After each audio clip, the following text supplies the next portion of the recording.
Good afternoon, everybody. Welcome to the Kerrville Weekly News Roundup, hosted by the Texas Hill Country Podcast Network. We are your co-hosts today, Andrew Gay, Tom Fox, and Gilbert Paiz in the studio. We're going to kick things off here in just a second. Thank you so much for joining us. We're glad that you're with us. We had did we have an action-packed week last week. But Tom, why don't you do the honors as always and kick us off, sir? Yeah, maybe a little too much action. We actually had a really horrific crime in Kerrville this past week. We had a carjacking, and the person who carjacked the car then drove down Sidney Baker at high speed and hit another vehicle. The criminal, the person who hijacked the car, he was killed, ejected and killed in the accident. And the person who was driving had to be airlifted to San Antonio for medical treatment. We don't know much yet. What we do know is the individual perpetrator, he tried to hijack or carjack someone in the Walmart parking lot. He was not successful.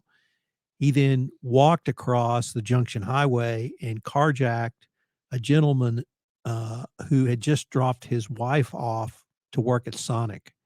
And that gentleman was able to somehow keep his cell phone, and he called 911 to alert the police. The perpetrator had a gun with him. That gun was found in the car. We don't know if this was drug related. We do know the perpetrator had a criminal history, but we don't know his name. It hasn't been released yet because next of kin have not been identified. I really can't express not that crime doesn't happen in every city, and certainly our town is no exception. But this was a very violent crime that someone could have been killed in places that all three of us go to. Well, I don't know if you guys go to Sonic, but I do because they have the best chili cheese dog in Kerrville. And I certainly go to Walmart. And, that Walmart parking lot, not much security out there. Well, they probably are not thinking about security, but you hate to tell people to hand carry or carry guns with them, but I'm not quite sure how you protect yourself, if at all, in this situation. Fortunately, the person who had his car jacked was not injured, was not hurt. He gave up his property as we are all instructed to do. But very, very tragic set of events leading to the death of the perpetrator. The second story I'd like to talk about is Kerrville Independent School District has said no to hiring chaplains. The state of Texas, in its infinite wisdom, had passed a bill which allowed school districts to hire chaplains, and then said you have to vote on it by March. So pretty clearly sending a message, but they did allow school districts to make their individual decisions, and Kerrville has said no to chaplains. Thanks, Tom. Gilbert, what do you got for us today? Well, I've got two stories for this week that I think are rather important. The first one, of course, is the replacement of the Precinct 1 commissioner. If you hadn't been keeping track, the Precinct 1 commissioner, Harley Ballou, was removed from the court unwillingly because he apparently is a convicted felon. And in Texas, convicted felons are not allowed to hold elected office. And so during that whole process, he was removed, and the county judge had to appoint somebody to replace him. And he has selected the first woman to serve on the Kerr County Commissioner's Court, a lady by the name of Ann Overby. Miss Overby has been a assistant to several state representatives in this area for a few years, and so she's pretty well known. Her and her family have lived here for many years, and so the county judge stepped out and decided to name Miss Overby as the replacement. And of course, she will fill the remaining term of the Precinct 1 commissioner, the former Precinct 1 commissioner, and then it is anticipated that she will perhaps consider running for the open spot. But I'm sure there will be other people that will consider running for that spot too. So in the meantime, she gets to fill the place of the former commissioner and do her duty for the next couple of years until that the next election happens. Interestingly enough, I don't know if y'all heard, but the county judge was very emphatic about emphasizing the fact that he was going to appoint a woman to help diversity. One of his quotes in the newspaper was rather interesting. He says, "We're all a bunch of white guys, old white guys," and I thought that was funny that he emphasized that so heavily. It doesn't take a real genius to see that, yes, the other 4 people that serve on the commissioner's court are older, middle-aged white men, but it was funny that he emphasized that so much. I thought it was pretty silly, but um, it's his right. He has the sole discretion to appoint somebody, and well, he decided to appoint a woman. Not that that's good or bad or indifferent. It's just he decided that he was going to do that, and so he did. And we here's wishing the best to Miss Overby, and that she can fulfill the duties of the county commissioner. I'm sure she'll do a great job. The second story I have for us is sales tax revenue. You know, every time that you and me or any visitors to Kerrville purchase anything from a local merchant in the county, of course, or in the city of Kerrville proper, actually, the city then gets to collect that sales tax revenue and spend it on whatever it is that the city needs to spend the money on. And this past quarter, the comptroller's office, the state of Texas, gave the city $1,390,000. That's fantastic. Of course, you know that number can fluctuate very greatly, and I think the previous quarter it was $1,320,000. So there's a slight bump, but it certainly is a lot better than what it used to be when in the depths of COVID. Though that number, of course, will hopefully increase over time, and the city then uses that money to fund different projects throughout the city, whether it's roads, construction, payroll, any kind of things like that. So certainly, if you can and if you're able and willing, the more money you can spend locally in town, the more money that comes back to the city revenues, and maybe they can ease up on the property taxes. But those are my 2 stories for this week. Andrew? What a great segue. Mine's got a little property tax, info sprinkled in throughout, but main story I wanted to mention today was the allocation of a $5 million grant that's intended to help provide workforce housing to the Kerrville EIC. So that's the Kerrville Economic Improvement Corporation. Clear distinction from the Kerr Economic Development Corporation. Sometimes people get those mixed up, and I understand, if you're not around a lot of us that kind of float in some of those circles, it's easy to kind of get backwards on what's what. But the EIC is funded through, correct me if I'm wrong here, but city like taxes, right? Okay. Yes. And it specializes in trying to help economic improvement in special situations and special projects. And so this particular agreement that they entered in with this $5 million grant agreement is with Lennar, who's already building the development that out there on 534. But this particular $5 million grant was for an additional 500 homes. It's actually something like 490. And this, and it tops out, I think, around 275,000. So they have some mechanisms in there to try to keep these houses that are in this proposed development affordable for median income households. And of course, this is a hot topic. This has been the main subject that has been broached in the economic summit over the last 2-3 years, and even in the last year here.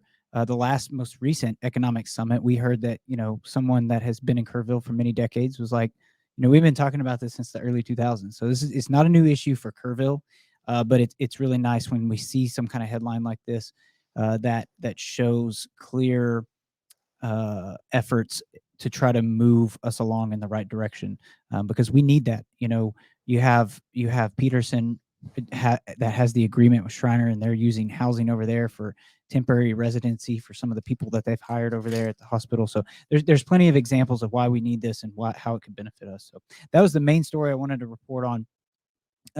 Other than that, I wanted to give a second mention. Last week, when we did the news, we were going into the eclipse weekend, and then now here we are almost a week out from the event. And I just wanted to check in with you folks and see how you thought it went. I personally had a great time, thought it was wonderful, got to stay at my house with my wife and my sister-in-law and watch it.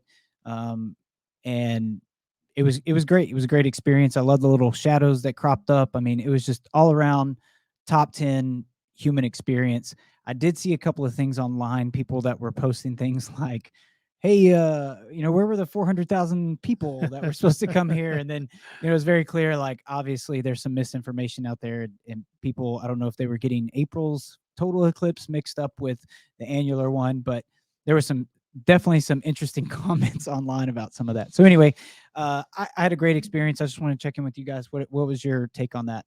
My experience was pretty good. Unfortunately, that week I was really sick at home, so I didn't go anywhere, which was probably okay for me. But I had a great view of the eclipse from my back deck, and it was awesome. I had my eclipse glasses, and I could watch it. It was interesting.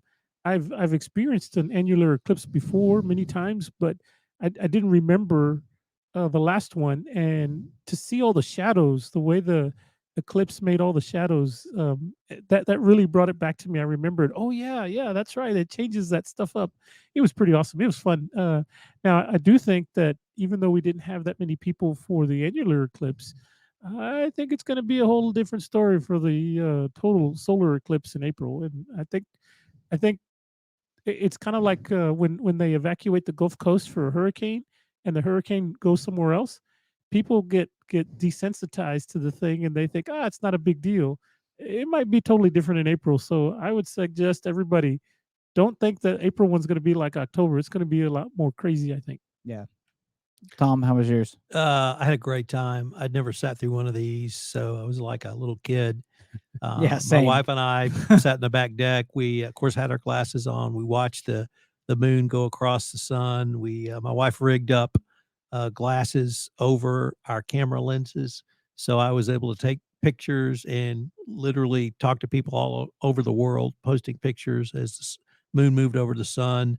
The thing that struck me probably the most, though, was the drop in temperature Oh yeah. when the moon was fully in full annular, and the birds and animals were not anywhere to be seen or heard. It was as Yeah. quiet as it could be. I live a couple of miles from my tent, so you could hear that, but the animals were not having it. So anyway, let me tell you about what I'm looking forward to, though. Yeah, let's hear it. Yeah, so we have great music here in Kerrville, and Amen. Yes, we we've do. talked about that on this podcast. But I want to point out a woman named Sabrina Adrian, who's the organist at First Presbyterian Church in Kerrville, is going to have a Halloween concert.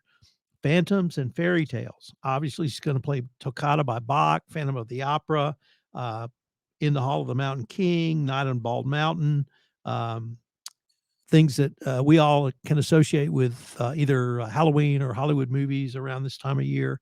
But it really points out a bigger thing that I wanted to raise, which is the vibrancy of the music community here. On Friday before the eclipse, my wife and I went out to the Kerrville Folk Festival for their 3-day Welcome Home Festival.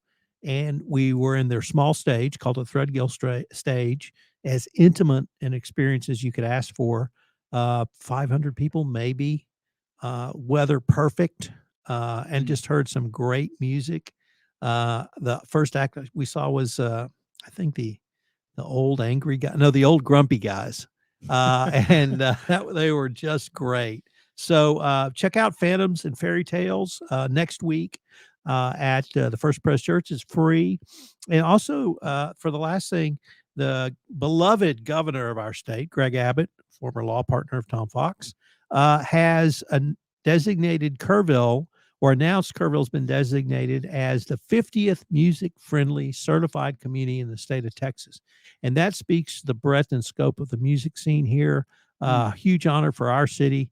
And it really, the music here just never stops, whether it's singer-songwriter, whether it's rock and roll, whether it's symphony, whether it's organ, classical organ music. Literally every night you can check out some pretty darn good music. So I'm going to do some of that at Phantoms and Fairy Tales.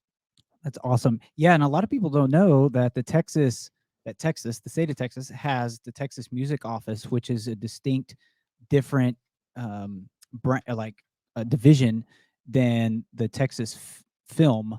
I guess the Texas Film Office. I'm not sure what the title is, but most other states have those two things combined. But we are one of the only states, if not the only state, that has a completely separate music only office. Gilbert, Interesting. what are you doing this weekend? You got any plans?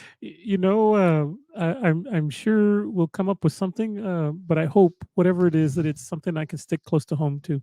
R&R, baby. That's what I'm talking Yes, about. yes. Yeah, I'm still trying to recover from my sickness last week. I'm almost there, but I'm not quite 100% yet. Well, my wife and I have like double booked stuff all weekend, so we are not. I want the R&R, but I don't think we're gonna get it. We have the Chamber Awards banquet, which is they're calling the Ghoul Gala, so it's a Halloween costume themed. That's happening tomorrow night. Right after that, we actually have to dip out of that a little bit early. We're going to see the Wilder Blue at the Arcadia. That's one of our favorite bands. We've seen them, I think, a handful of times, 5 or 6 times already in our area. So we're looking forward to that. And this is Friday night. And then Saturday, I'm headed out to the North Fork. I think we're going to do the North Fork, a piece of it, and do some fly fishing with my cousin. So I have a lot of hill country, pride built up for my weekend. Lots of events. Checking a lot of boxes. Don't even think about calling in on Monday. Yeah, right. Yeah, because if you're not going to come on Sunday, don't come on Monday. Yeah. Anyway, okay. Any final thoughts before we jump off? Go Astros. Go Stros. Go Stros. All right, guys. Thank you for tuning in. Don't forget, interact with us. Share our content. Helps other people find the show. We're here usually every Friday. Actually, next Friday we'll be out.